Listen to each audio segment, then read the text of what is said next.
What's up, y'all?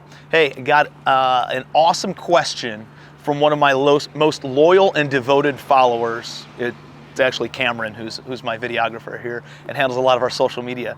And we were talking actually in an episode of Spill the Beans, which is my podcast that comes out every Sunday. So if you're not on that, you need to be checking those out. I meet with some of the best and biggest entrepreneurs in Charleston, South Carolina, and around the country.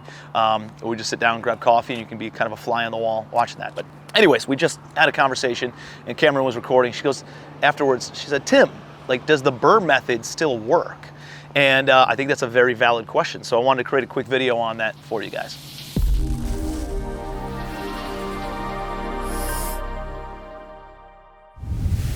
So the BRRRR method is the buy, renovate, rent, refinance, rinse and repeat method in real estate. So typically you would buy a rental property, fix it all up, put a tenant in place.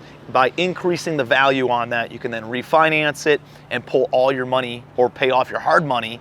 So that way you don't have any skin in the game anymore. Now it's just a bank financing in place where typically, you're all in for 70 cents on the dollar on a deal. You increase the value, they give you a 70% loan so you can pull all your cash off the table. Then it's just a matter of how many times can you do that. So that has been the method that I've built my rental portfolio of over 4,000 doors over the past few years. And that method works very, very well when you can buy deals at a discount.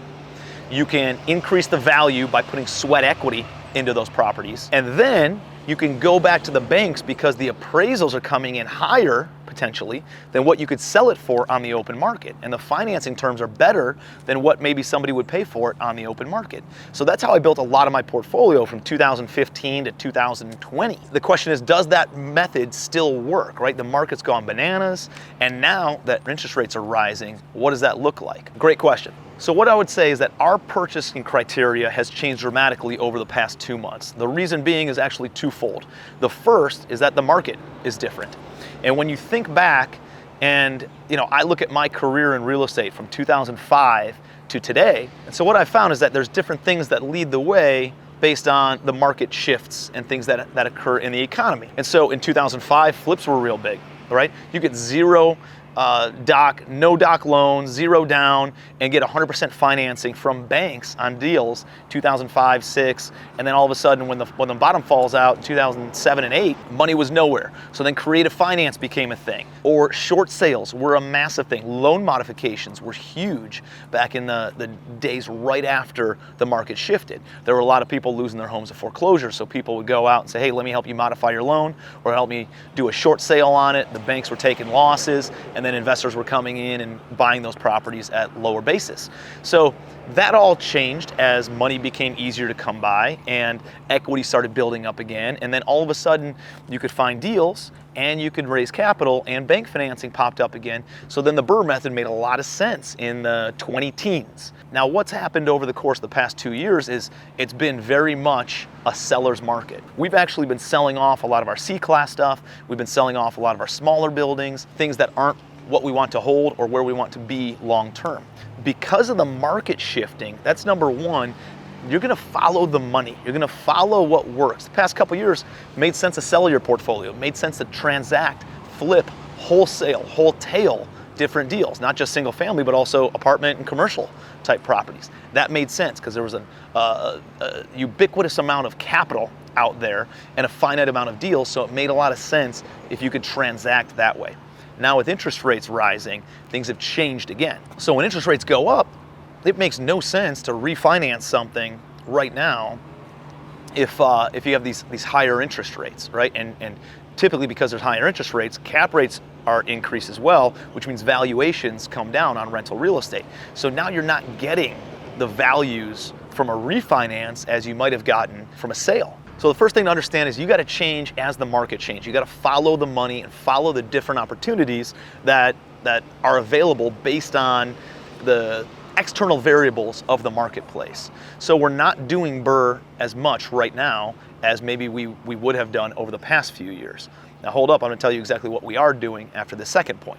The second reason that we're not doing BRRRR as much is, one, we're following the money, but two, it doesn't meet our long-term goals for a couple of things that we're looking to acquire. We have access to different resources, we have access to different types of capital and private money, and we're structuring our deals differently, and we're getting seller financing on a lot of things where I don't need to bring any capital, that I don't need to swap out, so I don't need to do a buy, renovate, rent, and then refinance. I could just use private money and or seller financing in order to take these deals down without any money out of my pocket, so I don't need to go and refinance in order to pull my money back out, because I'm not into it in the first place with any of my money anyways. And that's more of what we're doing right now. So if there's a deal that we can buy, fix up, and still refinance, we might still do a BRRRR method. A couple of the development projects that have longer time horizons, we're still planning on doing a BRRRR method on. So I'm building some apartments just outside of Charleston. I'm building some townhomes right outside of Savannah, Georgia right now. We're also doing some stuff up in Cleveland, Ohio on some retail things. And so on those types of projects, yeah, we're gonna develop it. That process takes a couple of years to go through and get all the infrastructure in and build and go vertical and then get it all occupied and then be able to show a little bit of runway of rents coming in order to go out and refinance. So we're okay taking down some of those deals right now and then seeing that through over the next couple of years. And our intent is to then refinance in a few years once we've created that additional value. The other thing that we're doing is we're doing a lot of creative finance deals. So if you don't understand creative finance, you're not educated on that, you got to join our Facebook group, Commercial Real Estate Creative Finance, with yours truly, and hop in there. We're going to start doing just case studies and talk about what's going on in the market, conversations that we're having with sellers at least every couple of weeks, try to get it on a weekly basis as the volume and the conversations continue to increase in that group. My buddy Pace Morby also teaches a lot of creative real estate type strategies on structuring different deals. So make sure that you're getting educated on this stuff, because I truly believe those who understand how to structure deals over the course of the next 24 months are going to control the market and capitalize on it more than anybody else can. So make sure you're out there investing in yourself, investing in your knowledge, getting in rooms where people are talking about commercial real estate, creative financing, seller financing, and those kinds of deals. So we're making a lot of offers right now with seller financing being the primary type of financing, and then we're bringing some private money. We're also structuring deals where we're bringing the financing from a bank and having the seller be the down payment money, and then carry it a little bit longer term. So depending on how you're structuring deals and depending on the types of deals that you're buying, we're buying for cash flow today. As long as the cap rate or the net operating income is greater than our cost of capital, right, our blended cost of capital, we're buying those deals. As long as they're in an A class or B class kind of an area, they're built newer, and they're going to be a good long-term hold, that's what we're focused on.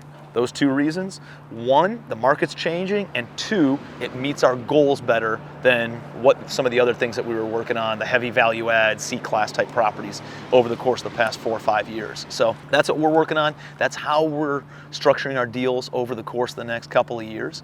And we're still doing BRRRR, just maybe in a different capacity and a little bit different of a way. Hey, I appreciate you plugging in. If this was helpful for you, please give me a takeaway in the comments below. Please like the video, subscribe to the channel, and share this with somebody who's going to get some other value out of it as well. And we drop these videos every single week on Wednesdays. Make sure you hit the notification bell so you can get updated on any new videos that are dropping. And then plug in to Spill the Beans, which come out every Sunday at 11 o'clock.